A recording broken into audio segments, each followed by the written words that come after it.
Allô, communauté de co-critique! Tu es de retour écouter la suite de ma vidéo sur les jeux de société auxquels on peut voler des miniatures pour populer nos jeux de rôle sur table. Eh bien, voilà, aujourd'hui, 6 autres jeux juste pour toi à la maison. Et voilà, je vous en dis plus à la fin de la vidéo.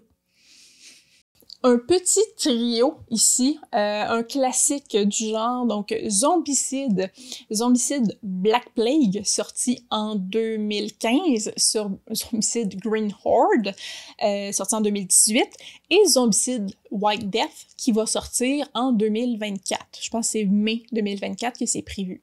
Ce sont des jeux faits par Raphaël Guiton, Jean-Baptiste Lulien et Nicolas Raoul pour Cool Mini or Not, et White Death. Pour White Death, en fait, David Petrie s'est ajouté à eux. Donc, tous ces jeux-là continuent la formule classique de Zombicide où on joue des héros qui hack and slash pas mal à travers des zombies pour remplir divers objectifs, mais transcrit donc cette apocalypse zombie-là dans un univers médiéval fantastique. Dans Black Plague, par exemple, c'est les pouvoirs nécromanciens qui ramènent les morts à la vie, et le jeu offre des classes classiques des jeux de rôle médiéval fantastique pour les héros, soit paladins, guerriers, magiciens, et en termes d'espèces, on retrouve autant des nains que des humains. Green Horde sert de suite à Black Plague, mais qui est un jeu totalement indépendant en soi, et ajoute des orques et des gobelins aux figurines de morts vivants. Finalement, White Death, qui va sortir en 2024, tiendra place dans le Japon féodal et va rajouter des monstres classiques de la mythologie japonaise, donc des oni et plein d'autres créatures mythiques. Donc, chaque boîte contient 63 figurines de zombies ou de monstres divers et 6 héros différents. Les boîtes de base peuvent facilement être trouvées en boutique là, pour environ 120-140 $. Plusieurs extensions existent pour les 2 jeux déjà sortis, qui ajoutent même davantage de miniatures, et White Death va venir avec une campagne, donc un nouveau mode de jeu à long terme, donc dans une boîte à part, vous pourrez acheter une campagne avec des figurines supplémentaires de héros et de monstres, mais qui permet de renouveler un peu les parties de Zombicide qui sont quand même assez classiques. Existe aussi le petit cousin de Zombicide, donc Massive Darkness. Je vais vous parler de Massive Darkness 2, principalement, donc Hellscape. Un jeu qui est sorti en 2022 par Alex Oltenu et Marco Portugal, qui ont travaillé pour Cool Mini or Not. C'est donc la 2e édition, oui, de la série de jeux Massive Darkness. Je préfère parler de la deuxième édition, oui, parce que souvent les figurines, il y a quand même une bonne marche dans les qualités de ce qu'on peut trouver, mais ce que ça veut dire aussi, c'est que c'est facile, ou du moins plus facile, de trouver le jeu de la première édition en vente dans les sites de revente de jeux et revente de produits tout acabit. Donc, Massive Darkness, gardez l'œil là-dessus. Mais donc, le deuxième jeu, Massive Darkness 2, a été spécialement conçu pour apporter l'expérience là, du RPG fantastique classique à la table au jeu de société moderne qui est axé principalement sur l'action. Donc, comme les Zombicides. On n'est pas ici dans un jeu, dans un Eurogaming, là, on n'est pas dans la stratégie, mais on est vraiment dans le gros Ameritrash, là, l'action pure. On passe à travers des zombies pour Zombicides. Ici, des vilains orques et autres monstres qui peuvent naviguer à travers les terres médiévales. Comme j'ai dit, ça utilise le même système que Zombicide, mais le jeu cherche à rappeler le Dungeon with Crawling. Donc, pour environ 120-140 $, le jeu vous donne accès à 68 miniatures, dont 6 héros. Et une boîte offrant une campagne est aussi disponible, ajoutant quelques miniatures et encore une fois, il y a quelques extensions qui contiennent exclusivement des figurines.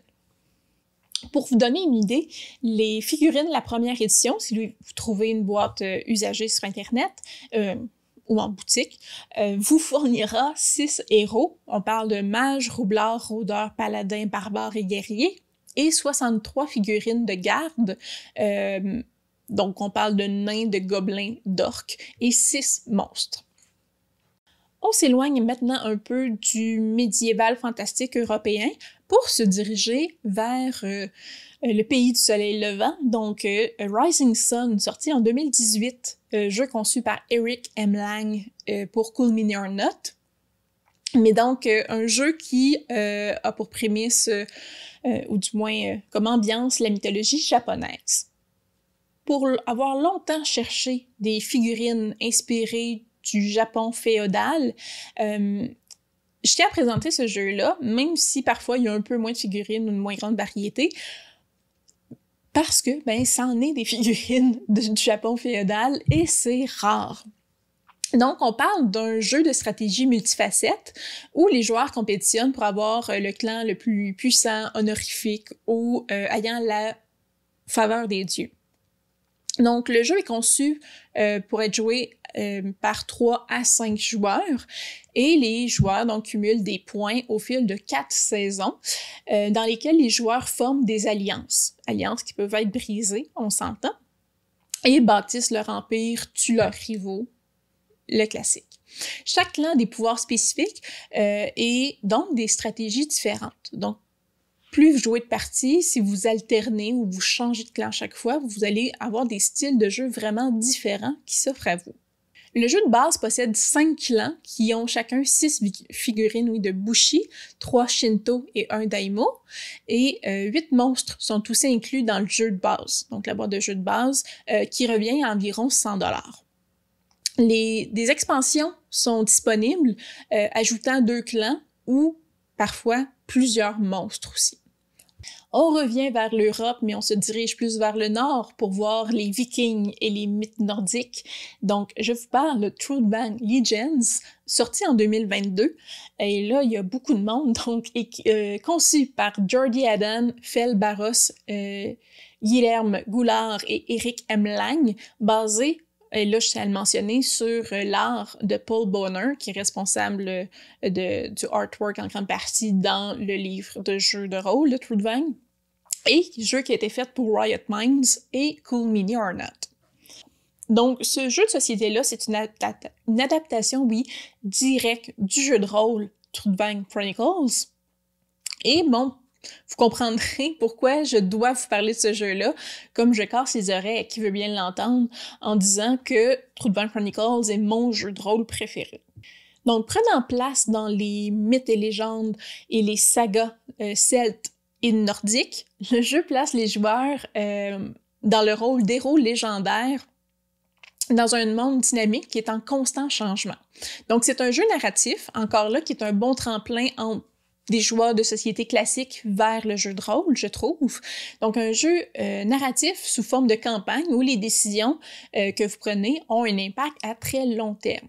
Ils vont pas seulement changer le monde en soi, mais ils vont aussi changer les règles auxquelles les dieux, les gens et la nature interagissent ensemble. C'est un jeu qui est accompagné d'un livre d'aventure et non pas une application.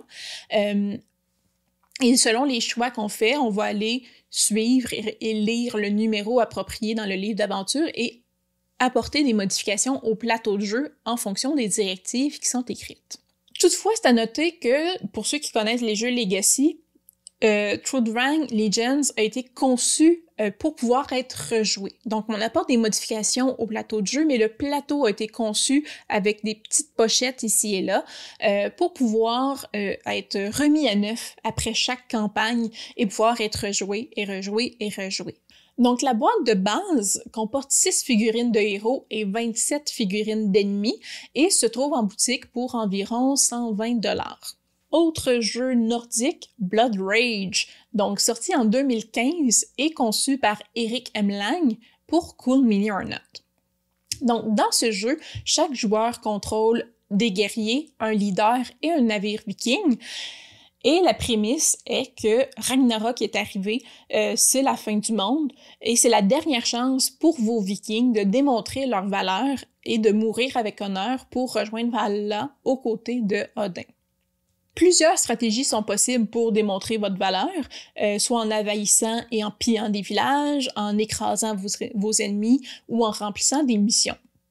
Donc, la partie se déroule en 3 actes, ou en 3 âges, je devrais dire, et la stratégie des joueurs va être la plupart du temps déterminée à chaque début de partie, à chaque début d'âge, pardon, selon les cartes qui seront pigées. Donc, c'est une stratégie adaptative, on pourrait dire, en cours de partie.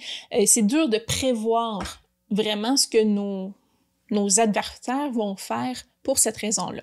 Donc, le jeu se trouve à environ 105 $ canadiens en boutique. Ça comprend 10 figurines pour chacun des 4 clans. Donc, on parle de 8 guerriers, un leader et un petit bateau. Et 9 monstres. Donc, 105 $ canadiens, j'ai dit, donc dans certaines boutiques, mais on le retrouve ailleurs à 120 $. Donc, faites pas ça, là. Donc, ça varie entre 100 et 120 $ que vous pouvez trouver le jeu au Québec. Ma dernière proposition aujourd'hui, il s'agit de 2 jeux, en fait, donc des jeux Mythic Battles. On parle de Mythic Battles Ragnarok, sorti en 2023, donc jeu conçu par Benoît Vogue pour Monolith Board Games. Et Mythic Battles Panthéon, sorti en 2017, encore une fois par Benoît Vogue pour Monolith Board Games. Si on commence par Ragnarok, donc, le jeu a été financé sur Kickstarter et la sortie est prévue pour septembre 2023. Le jeu devrait être mis en vente sur le site internet de Monolith une fois le jeu envoyé aux contributeurs. Donc, vous pourrez le trouver cet automne, si pas en boutique, du moins sur leur site internet. La prémisse du jeu est que les dieux et les mortels se battent contre les géants et les morts-vivants, comme à l'habitude, mais 9 runes de feu apparaissent au travers les 9 mondes. La boîte de base comprend 4 figurines de dieux, 5 héros, 4 monstres et 24 miniatures de troupes, on pourrait dire. Et on parle d'environ 37 mini pour 120 $ US. Dans la campagne Kickstarter, les stretch goals ont ajouté 50 miniatures supplémentaires. C'est à savoir que Mythic Battles, souvent, permet d'acheter les figurines des stretch goals dans les campagnes subséquentes ou, comme ils ont annoncé, sur leur site web à l'automne. Par contre, pour un prix un peu supérieur. Différentes expansions sont disponibles, ajoutant des monstres mythiques comme Jormungand, Stur ou Nidhogg, ou un ensemble permet d'avoir aussi des ensembles de héros et de troupes. À noter que le jeu est disponible à la fois en français et en anglais dans la même boîte. Pour Mythic Battle Panthéon, donc on s'entend ici, on parle de mythologie grecque, le jeu est conçu pour 2 à 4 joueurs et la prémisse du jeu est que Héra, fatiguée des infidélités de son mari Zeus, décide de prendre sa revanche en libérant les titans sur le mont Olympe.